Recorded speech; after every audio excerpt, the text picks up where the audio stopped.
Como sempre, lançamos para debate 3 números que marcaram a semana e, Nuno Braga, já vamos saber quanto vale os adversários do Benfica e Porto na Champions, mas antes vamos saber quanto é que esta competição já valorizou os plantéis dos 3 grandes do futebol português. 90 milhões foi quanto valorizaram os grandes do futebol português com a prestação na fase de grupos da Champions em apenas 3 meses, juntando os 3 e ao todo amealharam em euros essa quantia, os 90 milhões, entre setembro e novembro deste ano, isto de acordo com o site Transfer Market.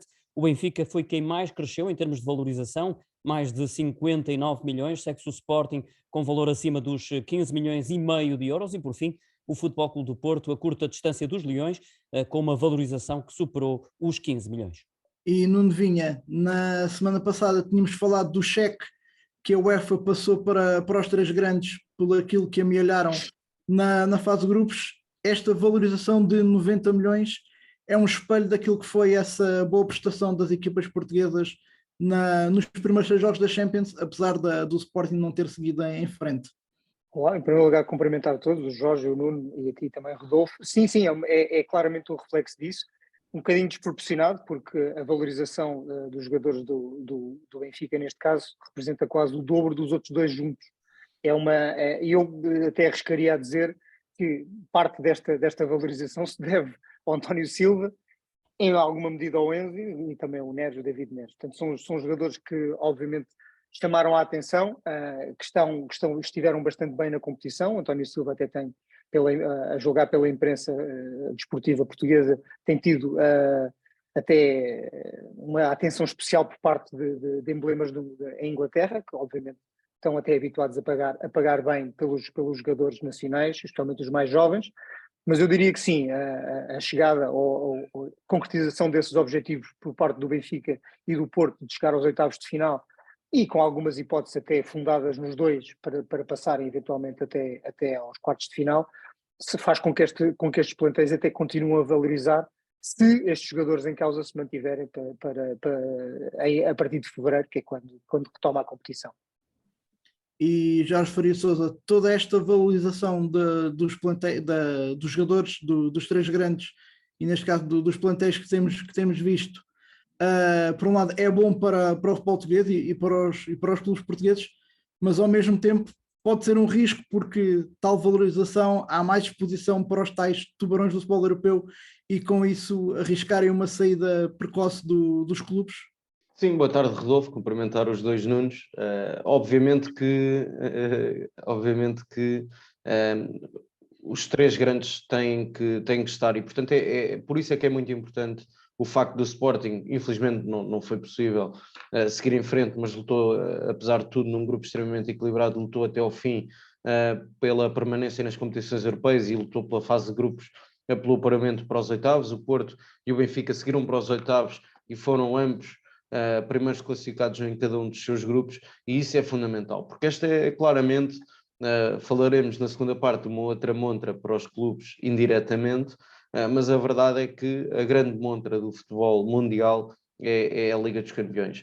É onde os jogadores se podem valorizar, é onde os clubes ao mesmo tempo fazem encaixes financeiros significativos só por estar na fase de grupos, e depois tendo obviamente prémios por vitória, por apuramento para os oitavos. Cada eliminatória daqui adiante vai tendo também sempre um valor associado, e portanto obviamente que é determinante, até porque olhamos para a realidade das contas, quer de Sporting, Benfica e Porto, está muito dependente, por um lado, das receitas extraordinárias de vendas de ativos e, obviamente, pelo encaixe financeiro que a Liga dos Campeões dá.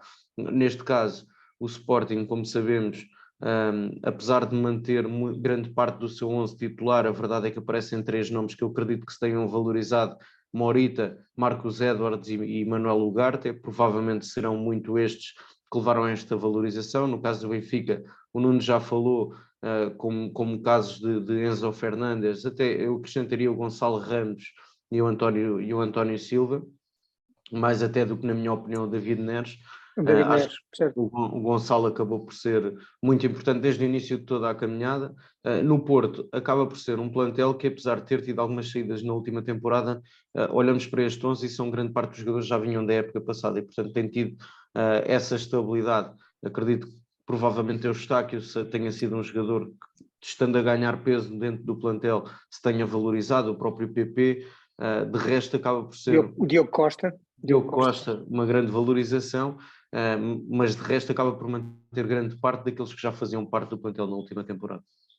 E no Braga avançamos para os próximos 2 números que dizem respeito precisamente aos adversários do Benfica e Porto nos oitavos de final da Champions e que os separam de juntarem mais 10,6 milhões de euros aos cofres. Começamos pelo adversário do Benfica. São 184,2 milhões, é este o valor de mercado do Clube Bruges, adversário do Benfica nos oitavos de final da Champions, assim editou o sorteio da passada segunda-feira. Curiosamente, às Águias caiu em sorte um dos adversários do Futebol Clube do Porto na fase de grupos da Liga dos Campeões. O atual campeão belga terminou o segundo lugar do Grupo B na Liga dos Campeões, com apenas uma derrota, precisamente com os Dragões, e apenas 4 golos consentidos, todos sofridos, curiosamente, nesse jogo. Segue-se agora o Benfica, que, no que diz respeito ao valor de mercado, surge a grande distância, são mais de 100 milhões de diferença. Os encarnados estão avaliados em 298 milhões. E Jorge Faria de Sousa, esta diferença de 100 milhões de euros justifica o favoritismo do Benfica nesta eliminatória, ou, como vimos, pelo aquilo que o Bruges conseguiu fazer num grupo onde estava Porto e Atlético de Madrid, as coisas podem não ser bem assim?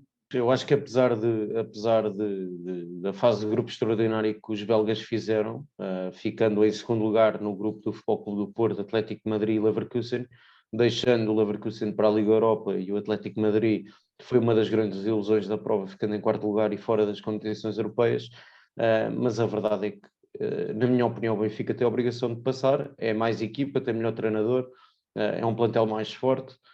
Obviamente destacaria aqui Vanaka, no capitão do Clube Rouge, e também Yaremchuk, parece-me que são 2 unidades importantes nesta equipa belga, mas independentemente do momento, e veremos qual é que é uma incógnita perceber qual é que será o momento de forma que ambas as equipas irão atravessar nesse momento, mas eu acredito que o Benfica é claramente favorito, é mais forte do que esta equipa do Clube Rouge, apesar dos belgas terem goleado o Futebol Clube do Porto na fase de grupos, como sabemos, mas eu acho que o Clube Rouge será muito mais próximo daquilo que foi no segundo jogo em casa frente ao Porto do que aquilo que fez no Estádio do Dragão, na minha opinião.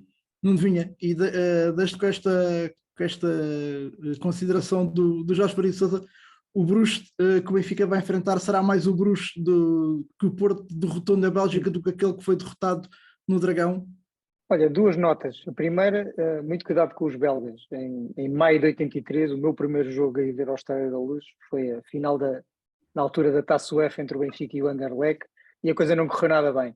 Na altura o Anderlecht era uma potência e a Bélgica era uma potência do futebol europeu, não é comparável, mas ainda assim o clube nunca fiando, porque há duas caras, digamos assim. A cara que se apresentou no Dragão é uma equipa temível, muito, muito concretizadora, altamente eficaz, altamente eficiente, e a outra que depois recebeu o Futebol Clube do Porto é altamente premiável. Agora, há aqui uma coisa que estes números também nos podem dizer, que é que o Benfica tem bastante mais banco, muito provavelmente para enfrentar uma época mais longa, e neste caso mais banco não é só em número de jogadores, é em potencial, em qualidade, e obviamente isso traduz-se em valorização. Portanto, a época vai ser longa, há um Mundial pelo meio, nós não sabemos que tipo de equipa do Bruges é que vai chegar à luz, é que vai jogar contra o Benfica nas 2 mãos, mas uma coisa é certa, uma equipa que tem mais opções para descansar alguns, jogar com outros, aguentar os rigores da sua liga interna, das suas competições internas, e depois a Liga dos Campeões também, que é um extra, essa equipa, a que estiver mais bem preparada nesse aspecto, vai chegar com mais possibilidades. Mas lá dentro, nos 90 minutos, 11 para 11, às vezes uma bola entra e outra que bate no poste, tudo pode valer. E eu nunca fiando, é como eu digo, com os belgas tenho mais experiências, portanto vamos esperar para ver. E no Braga avançamos rapidamente para o valor do adversário que saiu ao Futebol Clube do Porto. 593 milhões é o valor de mercado atribuído ao Inter de Milão, o adversário então dos azuis e brancos na Liga dos Campeões. Trata-se do vice-campeão italiano que a nível interno tem apresentado um registro algo modesto, ocupando atualmente o 8º lugar da Série A, mas que nas competições europeias vai dando cartas ao conseguir apurar-se para os oitavos da Champions, com o 2º lugar num grupo fortíssimo, do qual faziam parte ainda o Bayern de Munique, que terminou a liderança, e o Barcelona, que foi relegado para a Liga Europa. Para continuar em prova, terá que eliminar então o Porto nos oitavos de final, pelo menos no que diz respeito ao valor do mercado, já ganha, e por goleada vale mais do dobro, são 593 milhões contra os quase 264 milhões de euros que valem os azuis e brancos. E Jorge Faria de Sousa, muito rapidamente, aqui a tendência inversa em relação ao Benfica, ou seja, o poderio financeiro do Inter de Milão coloca maior favoritismo aos italianos, ou todo o historial do Futebol Clube do Porto na Liga dos Campeões dá-lhe também alguma carga para esse favoritismo nesta eliminatória? Bem, a verdade é que o Futebol Clube do Porto tem sido a equipa mais competente na Liga dos Campeões nos últimos anos e a amelhar mais pontos para o ranking da UEFA para Portugal. É verdade que já vimos o Porto fazer grandes eliminatórias, até com a Juventus, por exemplo, recorrendo aqui a uma equipa italiana sob a liderança de Sérgio Conceição. Agora, parece-me claramente que, independentemente do momento que a equipa liderada por Simeone Inzaghi vive ao nível interno, que está no 8º lugar na Série A, e portanto muito longe de poder discutir o título com o Nápoles, que quererá lutar por esse sonho de voltar a ser campeão italiano. A verdade é que o Futebol Clube do Porto vai defrontar uma grande equipa, e quando olhamos para um plantel com Lukaku, com Dzeko, com Barella, entre tantos outros craques de grande nível, obviamente vai ser uma eliminatória difícil, mas também já vimos este Porto superar-se sob a liderança de Sérgio Conceição e seguir em frente. Agora, claramente, se houve equipa que teve mais sorte, por assim dizer, no sorteio, acabou por ser claramente o Benfica, porque me parece que o Futebol Clube do Porto irá ter mais dificuldade para seguir em frente. Nuno Vinha, num minuto, o plantel do Inter de Milão vale mais do que os do Benfica e o Futebol Clube do Porto juntos. Isto diz muito daquilo que é o poderio das equipas italianas e diz bem daquilo que o Porto tem pela frente. Isso com taxas de juros que é 4%, com taxas de juros a 4%, este plantel vale mais, porque eu sinceramente, olhando para a valorização destes jogadores, Lukaku 70 milhões, Martínez 75, Barella 60, Bastoni 70 milhões ou 60 milhões. Acho que o fator de jogar na Série A italiana faz com que muitas vezes estes jogadores também apresentem às vezes uma valorização que depois não se traduz necessariamente, porque este valor, o valor de qualquer bem e de qualquer commodity acontece com aquilo que alguém está disposto a pagar por ela. Eu não sei quem é que está disposto a pagar 70 milhões pelo Lukaku, mas sei que os jogadores do Benfica, do Sporting e do Porto, por quem outros grandes clubes, nomeadamente no Reino Unido, estão dispostos a pagar valores bastante consideráveis. Não sei.